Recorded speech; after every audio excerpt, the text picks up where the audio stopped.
Opa, tudo bonzinho? Voltamos para mais um vídeo e hoje nós vamos falar sobre os erros mais comuns que os analistas de SEO cometem. A gente reuniu os erros que a gente mais vê por aqui e vamos passar eles para vocês hoje. Depois da vinheta.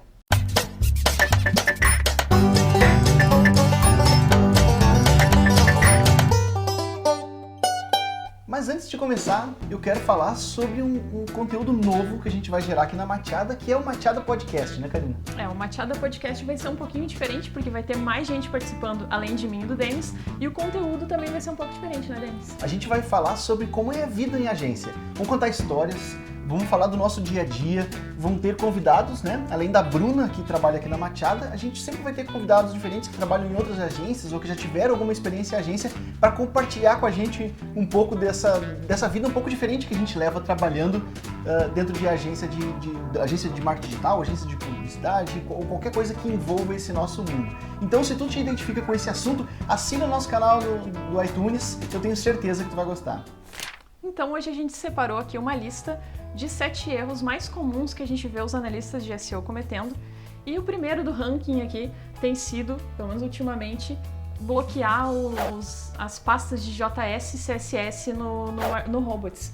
É muito comum, antigamente até se bloqueava, né, esses arquivos que não eram bem de conteúdo, que teoricamente o Google não leria, mas de uns anos para cá o Google começou a renderizar as páginas e para ele entender como funciona o teu layout, se é adaptado para mobile e se ele tem uma boa experiência do usuário, agora os robôs do Google leem essas pastas e conseguem compreender. Por isso que a gente precisa desbloquear agora. Quem tinha bloqueado no ano passado as pastas de CSS e JavaScript, agora precisa remover esse bloqueio de lá. Dentro do Google Search Console, quase que eu falei Google Webmaster Tools, porque o nome mudou recentemente. Dentro do Google Search Console tem uma ferramenta que é rastrear como Google. Então a gente consegue buscar uma página qualquer do site que tu administra lá e pedir para ele renderizar a página, para tu enxergar como que o Google está vendo aquela página renderizada. Se por acaso ele não conseguiu fazer download de um arquivo que ele considerava importante para fazer essa renderização, ele vai te mostrar os erros ali. Então é importante, além de fazer o desbloqueio prévio lá no Robots, ainda testar algumas páginas nessa ferramenta para ter certeza que não esqueceu de nenhuma. Porque às vezes a pasta onde estão os JS, os CSS necessários para montar o layout, às vezes eles não estão numa pasta com um nome tão óbvio, né? Às vezes pode ter algum plugin, alguma coisa que tu tá usando. Então essa ferramenta do Google lá no Google Search Console te ajuda a identificar onde é que estão esses arquivos. E a nossa dica número 2, é muito comum a gente fazer links, né? Principalmente quando a gente está falando de blog, onde a gente está falando de conteúdo onde os links inseridos no meio do conteúdo são gerados manualmente, ou seja, na edição do post eu acabo colocando o link lá. Que é uma técnica de linkagem interna, né? Que funciona muito bem. Só que o que acontece muitas vezes? O site para qual a gente linkou eles não existe mais, ou o conteúdo foi movido para outro lugar, ou até dentro do próprio site eu tenho alguma mudança que foi feita no padrão de URLs, e aí aquela URL antiga continua ali quebrada. E essa regra ela vale mais para links que estão dentro do conteúdo, porque quando ele é um link de navegação, esse erro não acontece, porque normalmente ao fazer uma mudança, o próprio sistema já entende que houve essa mudança e acaba mudando todos os links. Mas dentro do conteúdo isso não acontece. Então de tempos em tempos tu tem que fazer um rastreamento completo das suas páginas para ter certeza que não existe linkagem quebrada, né? Que não existe links para páginas que não existem mais. Uma maneira mais fácil de rastrear esses links sem precisar ficar navegando no site inteiro, clicando para ver se o link está funcionando, é usar uma ferramenta que chama Xenu, ou Xeno, eu não sei como é que a pessoa pronuncia. Para garantir, a gente coloca o link na postagem aqui embaixo. O nome é feio, a ferramenta também é bem feia, só que ela é muito útil porque ele faz uma varredura em todos os links do site, simula como se fosse um robô de busca mesmo, e quando ele encontra uma URL com status diferente de 200, que é o OK, ele vai te mostrar lá, vai te destacar, e aí é uma maneira mais fácil de tu achar esses links no teu site. Não precisa ficar buscando um a um, que seria insano fazer isso num site aí com milhares de páginas. Tem um erro muito comum também que a gente vê nos sites por aí, que é não especificar no HTML o tamanho da imagem. Muitas vezes a gente sobe uma imagens com tamanhos diferentes, só que quando ela vai abrir no layout é importante que o HTML saiba o tamanho dessa imagem para não dar quebra de layout, para ele saber exatamente o tamanho necessário que ele precisa na hora de montar a parte visual. E já que a gente está falando de imagem, sempre vale aquela dica de otimizar o tamanho da imagem também, né? E imagens muito pesadas vão deixar o carregamento muito mais demorado, o que é ruim para SEO. Então, já que a gente está falando de imagem, sempre é bom reforçar isso. usam o Photoshop ou muitas vezes tem ferramenta online, ou muitas vezes até a própria ferramenta de publicação já faz essa otimização, mas garanta que isso está acontecendo. Não adianta salvar uma imagem numa resolução altíssima lá que não vai fazer diferença para quem está navegando. Então, quanto mais leve for a imagem, melhor. E uma ferramenta também que ajuda nesse trabalho é o PageSpeed Insights, que além de testar outras coisas de tempo de carregamento, ele vai te listar lá as imagens que estão atrasando mais o carregamento das páginas. Então sempre é bom dar uma olhadinha lá também.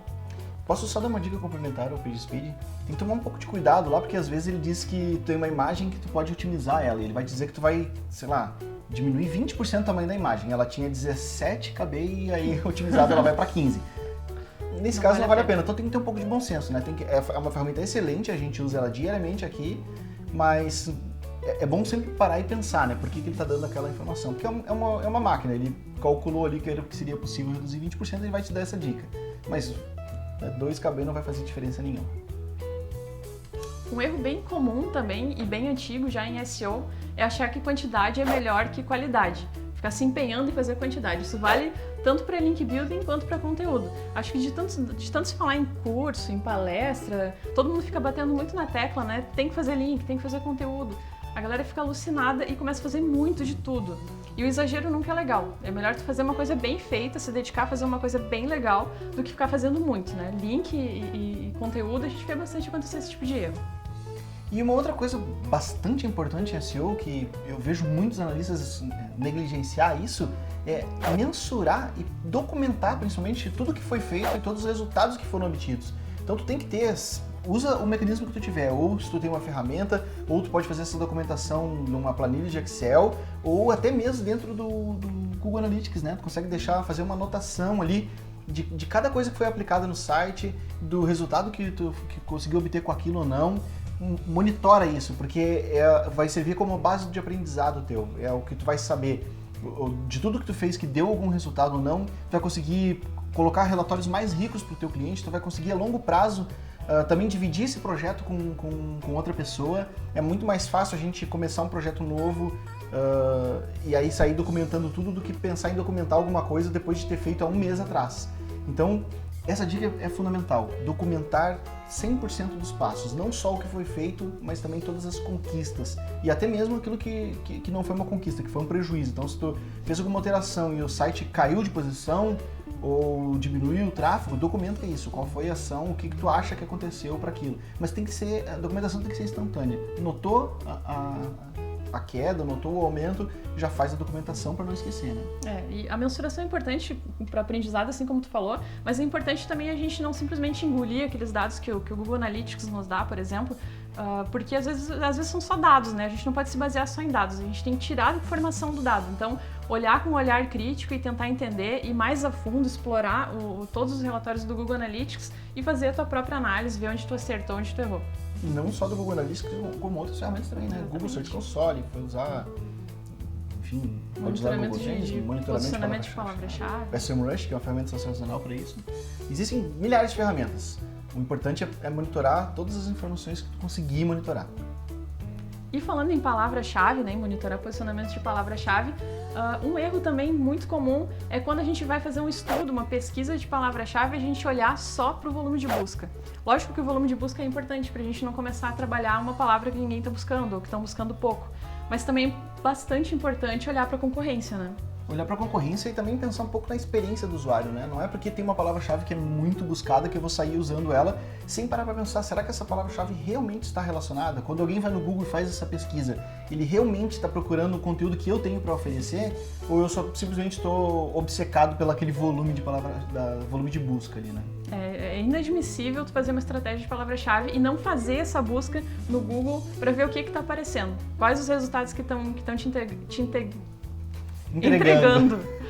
E se tu fosse o usuário que estivesse fazendo aquela busca, se tu ficaria satisfeito com os resultados que tu tá vendo.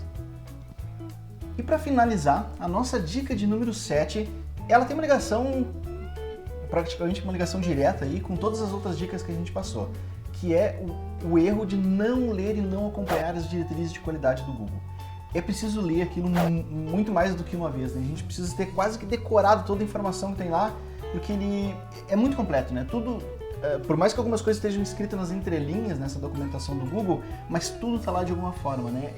O Google está nos descrevendo o que ele gosta e o que ele considera qualidade dentro de um site. Então, se tu souber muito bem o que fazer, tu vai ter armamento, vai ter munição para conseguir otimizar as tuas páginas. E também vai se precaver pelo caso de ser punido, né?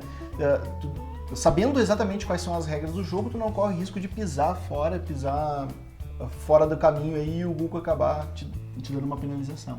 Para quem está começando em SEO, essa é uma dica bem valiosa também. O primeiro material que tu tem que ler são essas diretrizes do Google, até para tu poder julgar depois o resto do material que tu encontrar na internet, em vídeo, em e-book. Aí tu vai poder comparar com o que tu leu lá nas diretrizes e ver se faz sentido ou não. Então, acho que a tua primeira bagagem tem que ser essa. E esses são os 7 erros mais comuns que a gente encontra nos sites que a gente analisa por aí. Tem algum erro comum que tu encontra nos teus projetos e que a gente não falou aqui? Deixa um comentário para contribuir com essa lista. E deixa um joinha aí embaixo. Muito obrigada por ter assistido esse vídeo. Não esquece de assinar o nosso canal e até o próximo vídeo. Te contei que eu fui lá no Viaduto 13? Já foi lá? Eu vi no Facebook só. Pensa num lugar alto. Onde é que é isso? É depois do 14? Vespasiano Correia. Depois do 14, entre o 14 e o 12. Sim. Depois do 14 não, seria o 15. Tô mal de matemática. Em Vespasiano Correia, o nome da cidade. É longe. Dá umas 2h30 daqui. O leito saiu daqui, andou 2h30, falava que a ponte, tinha uma foto e voltou. Mas é muito legal. Eu gosto muito de coisa assim, barcos, aviões, entendeu? Coisas gigantes. E aí a ponte é muito grande. Tem 140 metros de altura, acho, uma coisa assim. E aí dá pra tu andar lá embaixo da ponte, tem um riozinho passando, e tu consegue subir lá em cima, os caras fazendo rapel e tal. Mas a ponte é pra carro ou pra trem? Pra trem? E passa trem lá ainda. A gente tava lá e veio, daí tem um túnel, né, que é uma parte muito legal também. Eu vi tua foto. O túnel é muito legal. E tem um baita trecho no túnel, escuridão, que é um breu, assim, só com a luz do celular. E aí você com a bateria? Tinha mais gente lá, né, no último caso a gente teria socorro, mas sozinha nem pagava muito, eu iria.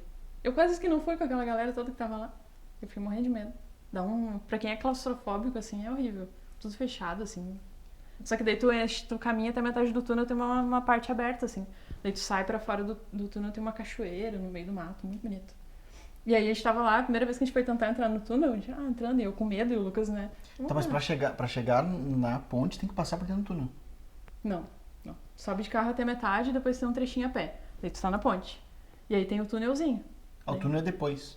Porque olhando a foto eu fiquei com a impressão de que era dois morros, assim, com a ponte ligando os dois. Com a ponte ligando. Mas aí como é que tu chega lá de carro? Então você tem... Tu sobe uma estradinha aqui, quando chega lá perto tu sobe o resto a pé, aí depois tu fica andando ali em cima da ponte. E o túnel é pro outro lado. Tá, mas daí a galera tá lá pulando de rapel, tá todo mundo no meio da ponte e tal. Aí daqui a pouco o trem apita e uma barata voa daí. É isso que eu ia te contar. A primeira vez, logo que nós subimos lá, chegamos lá em cima, né? Daí, vamos entrar no túnel. E eu aqui, né? Morrendo de medo. E o Lucas, não, vamos. Quando a gente tava indo, assim, meio devagarinho, daqui a pouco começou aquele barulhinho de trem. E buzinando. Buzinando, e nós, cara, o trem saímos correndo, nem uns retardados. Aí quando nós chegamos lá na rua, todo mundo se juntou assim pra ver o trem passar. Era aqueles trenzinhos de socorro, assim, sabe? E um caminhãozinho bem curtinho, assim.